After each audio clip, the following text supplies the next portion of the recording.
오늘 읽은 말씀에 근거해서 요한계시록 강해 8번째 시간으로 진실하게 회개하고 다시 열심을 냅시다 라고 하는 제목으로 말씀드리겠습니다. 오늘 읽은 말씀에 보면 문과 관련된 내용이 나오죠. 문. 여러분 하루에 몇 개 정도의 문을 여러분들이 통과하며 사실까요? 정말 많은 문을 통과하며 사실 겁니다. 오늘 예배당에 이 자리에 오시기까지도 참 많은 문을 통과해서 여러분 오셨지요. 오늘 우리가 읽은 본문에 나오는 라오디게아 교회 문이 닫혀 있습니다. 문이 닫혀 있어서 주님께서 들어가지 못하는, 그래서 문 밖에서 두드리시는 그러한 모습으로 소개되고 있죠. 주님과의 교제가 불가능한 상황 가운데 있는 그런 상태에 대해서 이야기를 합니다. 근데 또 다른 교회, 빌라델비아 교회의 경우는 어땠을까요? 빌라델비아 교회는 열린 문을 두었다 이렇게 말씀하셨어요. 이 열린 문은 아마 전도의 문이기도 하고 또 하나님 나라의 문이기도 하죠. 그래서 열린 문이 있는 교회 성도는 삶 가운데서 주님께서 주시는 지혜와 또 능력으로 맡기신 일을 잘 감당하게 되겠죠. 근데 닫힌 문이 있으면 어떻게 될까요? 문이 닫혀 있으면 주님과의 교제도 끊어지고 또 주님의 지혜와 또 주님의 능력이 더 이상 그 사람의 삶에 역사하지 않는 참 고립된 삶을 살 수밖에 없다라고 하는 것을 우리가 확인할 수 있습니다. 라오디게아 교회는 책망만 있었던 교회예요. 책망만 있었던 교회. 4대 교회도 그랬죠. 이 두 교회는 책망만 있고 주님이 보실 때 칭찬할 내용이 하나도 없었던 그런 교회입니다. 뭐가 문제였을까요? 자기 만족, 안일함. 이것이 라오디게아 교회 그리고 성도의 문제였던 것 같습니다. 자기 만족, 안일함. 그 가운데 그냥 사는 거죠. 우리가 간혹 이런 이야기를 합니다. 우리가 살면서 인생의 적을 만나는 경우가 있는데 정말 그 적이 누군가 우리가 자세히 살펴보면 바로 자기 자신인 경우가 참 많습니다. 인생에 어떤 일이 잘 안 되고 뭐 힘들어지고 이런 일들도 있고요. 인생에 참 걸림돌인 경우, 그래서 내 인생에 적들이 많다 이렇게 생각하는 경우도 있는데 가만히 보면 실제로 그 적은 자기 자신인 경우가 참 많습니다. 라오디게아 교회의 경우에도 어떨까요?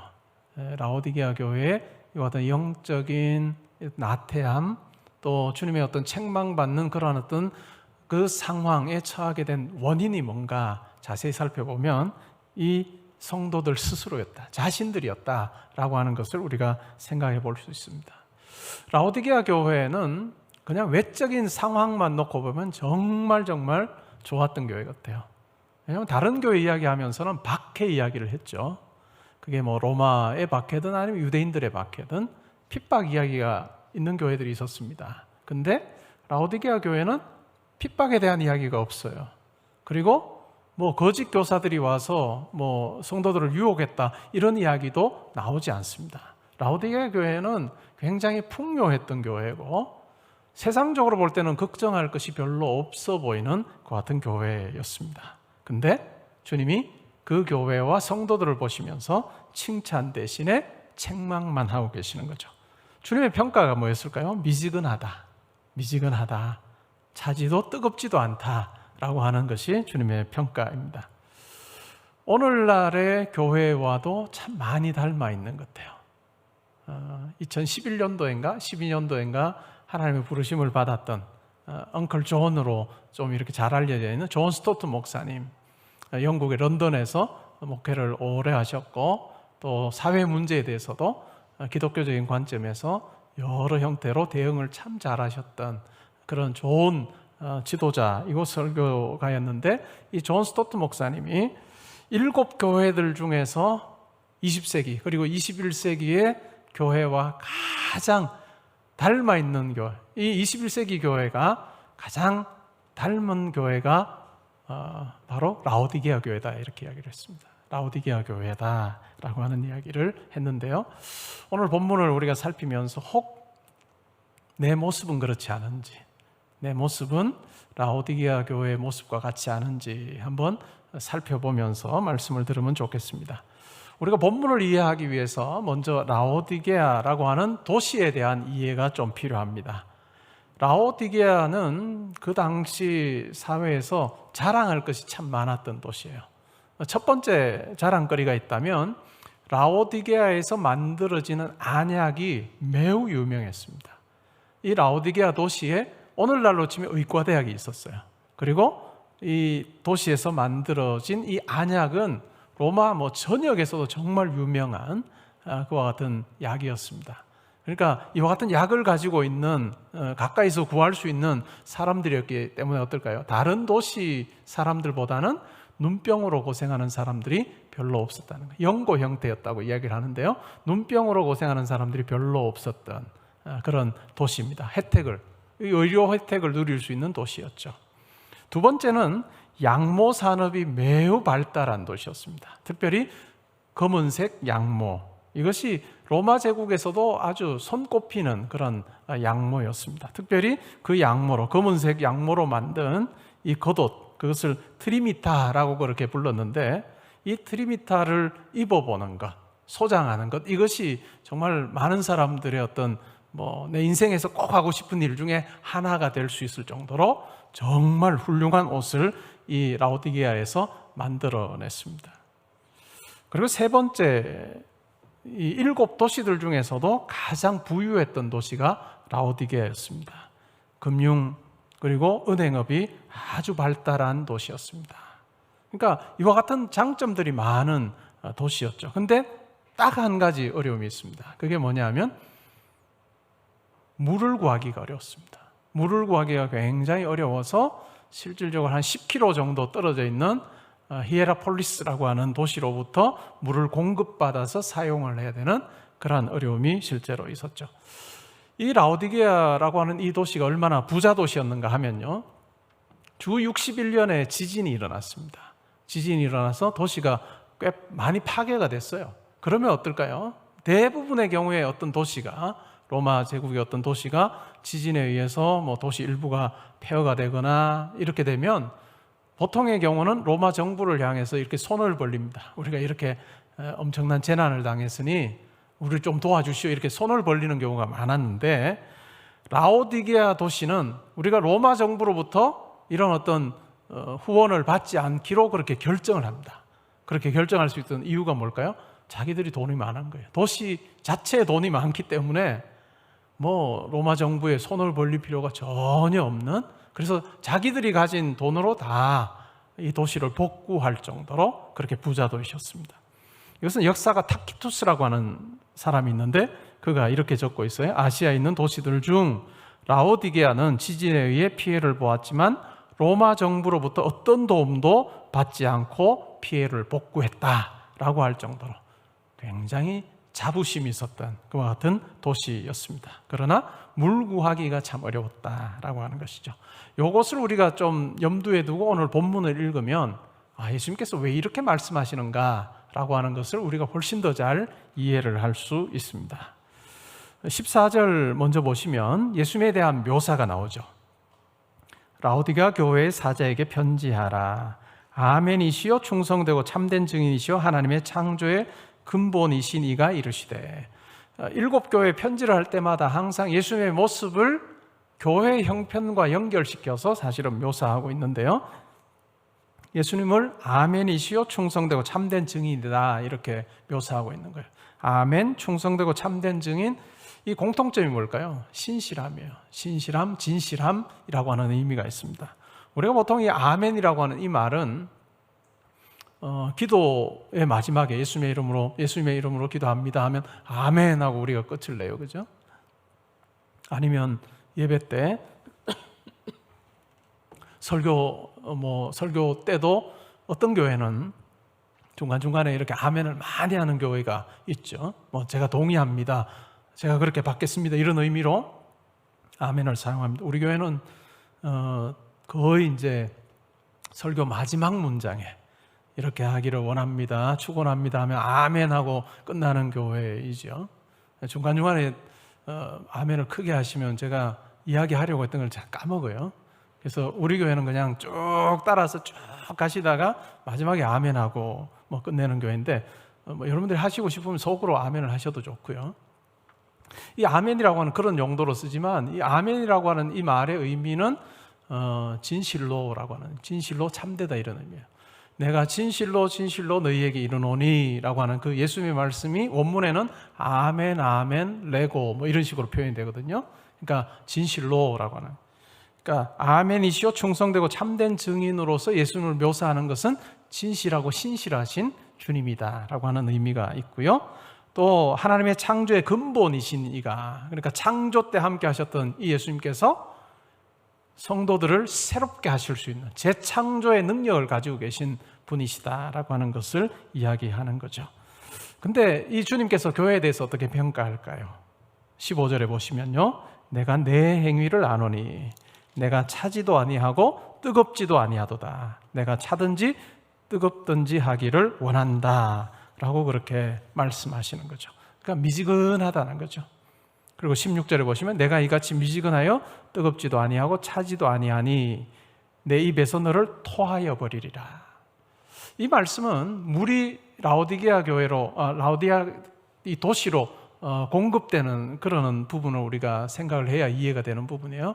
한 10km 정도 떨어져 있는 히에라폴리스로부터 물을 공급받습니다. 이 히에라폴리스는 온천지대예요. 그러니까 히에라폴리스에서 물이 처음 이렇게 한 1m 정도의 어떤 석관을 통해서 쭉 물이 이제 라오디게아로 이렇게 운송이 되는데, 처음에는 어떨까요? 온천지대 물이니까 뜨겁겠죠. 근데 한 10km 정도 지나면서 라오디게아에 도착할 때쯤이면 어떨까요? 미지근해 있는 거예요. 미지근해 있어서 뜨겁든지 차지도 아니해서 마시기가 굉장히 힘든, 우리 성도님들이 이렇게 생각할 수 있겠죠. 아니, 미지근한 물이 건강에 좋은 거 아닌가? 목에도 좋고, 그렇게 생각하실 수 있겠지만, 오늘날 우리가 마시는 미지근한 물은 어떨까요? 우리가 마시는 물은 어떨까요? 많이 이렇게 정제 과정을 거친 그런 물이죠, 그죠? 주 1세기 후반만 해도 어떨까요? 이런 뭐 정제 과정을 거칠 수가 없는 거예요. 근데 미지근하면 그 안에 불순물도 한 10km 정도 이 거리 통과하는 동안에 불순물도 들어가고 또 뭐 여러 가지 부분들이 이렇게 잘 정제가 되지 않아서 먹으면 역겨운 뭐 토할 수도 있고 뱉어낼 수도 있는 역겨운 냄새도 나는 그런 물로 바뀌어 버리는 거죠. 그러니까 그 부분에 대해서 이야기를 하고 있습니다. 그 다음에 17절에 보시면 어떤가요? 17절에 보시면 내가 말하기를 나는 부자라 부유하여 부족한 것이 없다. 라오디게아에 사는 시민들도 그런 말을 했고, 뭐 당연히 그곳에 사는 성도들도 그 같은 이야기를 하며 지냈다는 거예요. 나는 부자다, 부유하여서 부족한 것이 없다 라고 그렇게 스스로를 평가하면서 그렇게 지낸 거죠. 근데 우리 주님의 평가는 어떤가요?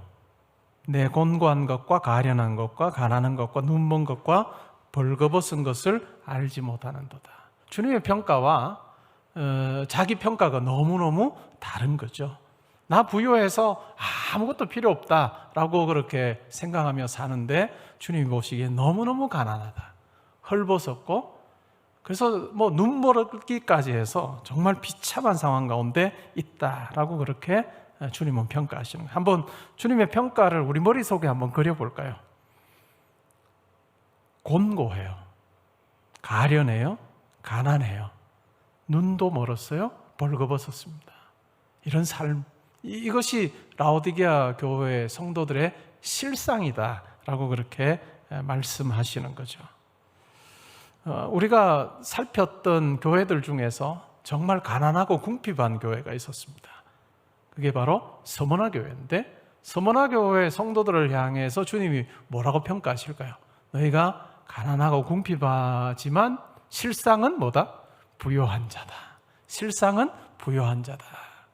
우리 주님의 평가가 이렇게 되면 좋을 것 같아요, 그죠? 우리가 어떤 형편에 처해서 살든지 간에, 부자로 살든지 간에, 또 가난한 상태로 살든지 간에, 우리 주님께서 우리를 평가하실 때는 실상은 부유한 자다, 진짜 제대로 내가 평가할 때 부유한 자다라고 하는 그 평가가 우리 가운데 있으면 좋을 것 같습니다. 그러면 어떻게 하면 좋을까 하는 부분 이제 뒷부분에 우리가 살펴보겠죠. 실제적으로 영적으로 눈멀어 있습니다. 가난하고 눈멀고 헐벗은 그러한 모습으로 그들은 지내고 있는 거죠. 그래서 18절에 보면 이런 형편에 처해 있는 성도들에게 우리 주님께서 말씀하시는 내용이 있어요. 18절에 보시면요, 내가 너를 권하노니 내게서 불로 연단한 금을 사서 부유하게 하고. 이 라오디게아 교회 성도들 아니면 그 도시의 사람들이 금을 가지고 있는 거죠. 금을 가지고 내 부유한 사람이야 이렇게 생각하며 살고 있는데, 그것을 소유하는 것이 진짜 부유한 것 아니야 라고 그렇게 주님이 말씀하시고, 뭐를 소유하라고 하시는 거죠? 내게서 불로 연단한 금을 사서 부유하게 돼야 된다. 주님께서 주시는 이 선물을 누리면서 살아야 된다. 믿음 안에 살아야 되고, 주님이 주시는 참된 이 복을 누리면서 사는 것, 이것이 참된 부유한 자의 모습이다, 이렇게 이야기를 하는 거죠. 그 다음에 흰 옷을 사서 입어 벌거벗은 수치를 보이지 않게 하고. 정말 검은색 양모, 모든 사람들이 다 가지고 싶어하는 그 옷을 입고 사느냐 아니냐라고 하는 것으로 주님께서 평가하시는 것이 아니고 뭐라고 이야기해요? 흰 옷을 사서 거룩하게 된, 예수 그리스도를 통해서 거룩하게 된 그 흰 옷, 의의 옷을 입고 벌거벗은 수치를 보이지 않게 하는 것, 그것이 중요하다라고 그렇게 말씀을 합니다. 그리고 안약을 사서 눈에 발라 보게 하라. 라오디게아에 내가 살아서 눈병이 나면 좋은 그 안약 언제든지 내가 발라서 좋은 눈을 가지고 평생 살 수 있다라고 생각하는 그들을 향해서, 아니, 그것이 아니라 정말 내가 주는 안약을 사서 눈에 발라서 보아야 된다.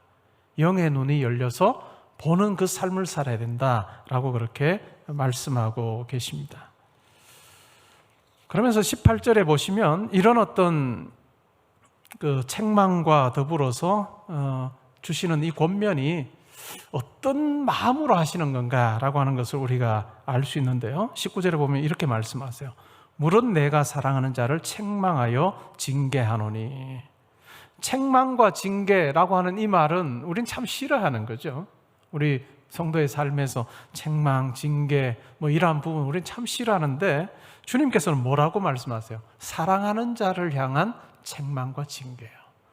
우리 성도의 삶에도 마찬가지입니다. 우리 성도의 삶에 때로는 하나님께서, 주님께서 책망하시는 듯한 그런 어떤 일들이 우리 가운데 일어날 때가 있어요. 그러나 그 안에 주님의 사랑이 있다는 거예요. 주님의 사랑이 그 안에 있어서 그 책망의 과정들 쭉 겪으면서 오히려 주님의 사랑으로 인해서 더 단단해지고 더 하나님께서 원하시는 모습으로 세워지는 그와 같은 일들이 일어난다라고 하는 것을 오늘 주님께서는 말씀하고 계시는 거죠. 그러면서 뭐라고 말씀하세요? 내가 열심을 내라 회개하라. 열심을 내라 회개하라. 자기 만족 가운데 살지 마라. 자기 만족 가운데 살지 말고 안일함 가운데 살지 말아라. 내가 부요해서 내가 더 이상 아무런 필요 없다라고 하는 그 마음 가지고 살지 말고 주님께서 주시는 것을 사모하며 살아야 된다. 주님을 의지하며 주님께서 주시는 그 능력과 지혜로 살아야 된다라고 그렇게 우리에게 권면하고 계십니다. 그러면서 20절에 보면 이렇게 말씀하시죠. 볼지어다 내가 문 밖에 서서 두드리노니 누구든지 내 음성을 듣고 문을 열면 내가 그에게로 들어가 그와 더불어 먹고 그는 나와 더불어 먹으리라. 그러니까 이 라오디게아 교회 성도들의 어떤 신앙생활 속에서 가장 중요했던 그 문제점을 주님께서 뭐라고 이야기하세요? 친밀함의 상실이다.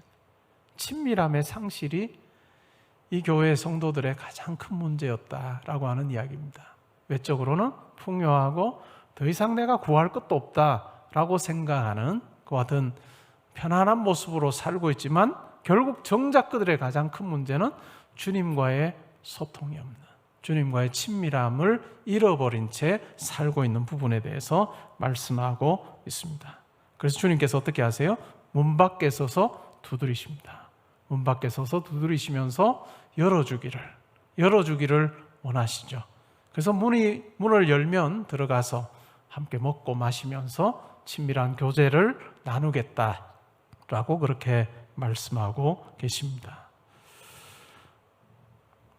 영국의 화가 중에 윌리엄 홀먼 헌트라고 하는 화가가 있습니다. 그가 1853년, 54년에 그린 20대 중반에 그린 그림인데요.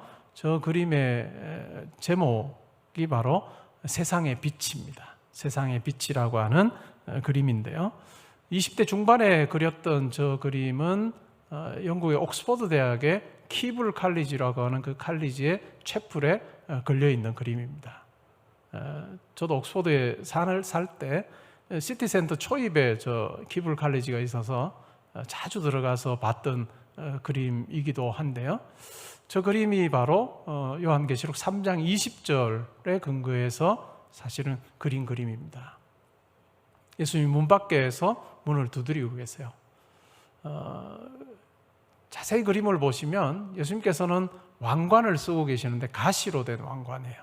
그러니까 예수님께서 십자가를 통해서 왕이 되셔서 이야기를 하죠. 그리고 예수님의 머리 뒤쪽 편에 후광이 있죠. 빛이 있습니다. 저 그림 속에서 예수님께서 세상의 빛이시다라고 하는 것을 묘사하기를 원했던 것 같고요. 그리고 예수님의 손에 랜턴이 등불이 들려 있죠.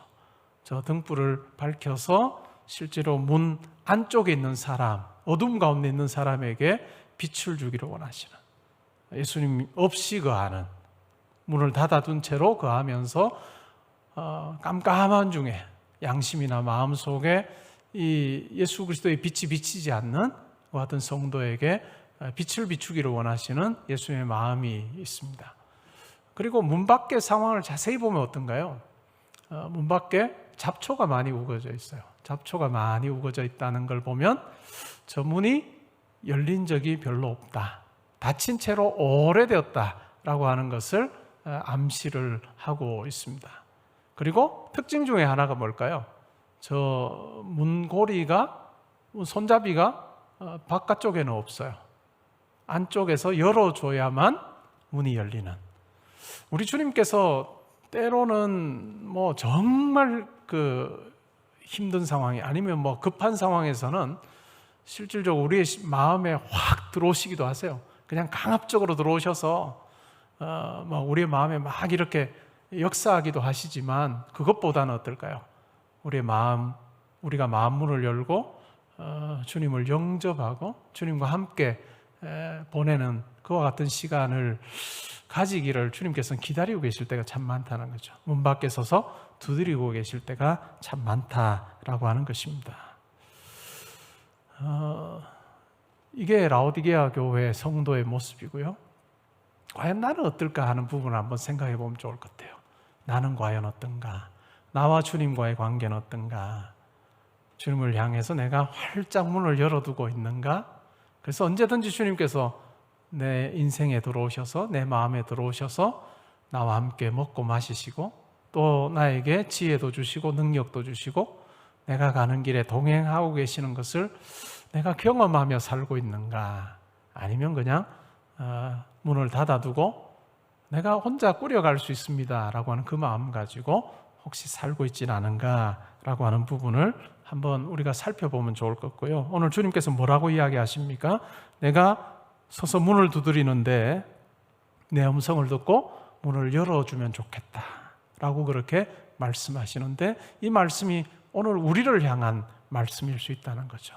우리의 마음 문 열고 우리의 인생에 주님과 함께 주님을 모시고 동행하는 삶을 살면 그것이 어떤 형편과 어떤 처지라 할지라도 넉넉히 우리로 하여금 그 상황을 뛰어넘어 하나님과 함께하고 하나님의 뜻을 이루는 삶이 되게 하시는 은혜가 있다라고 하는 것을 우리가 기억하면 좋을 것 같습니다. 21절에 이런 약속을 하죠. 이기는 그에게는 내가 내 보좌에 함께 하여 주기를, 내가 이기고 아버지 보좌에 함께 앉은 것과 같이 하리라. 우리 주님께서 이 땅에 계시는 동안에 항상 하나님 아버지의 뜻 앞에 순종하셨어요. 그래서 우리 주님의 뜻과 하나님 아버지의 뜻이 다르지 않은 그러한 삶을 사셨던 거죠.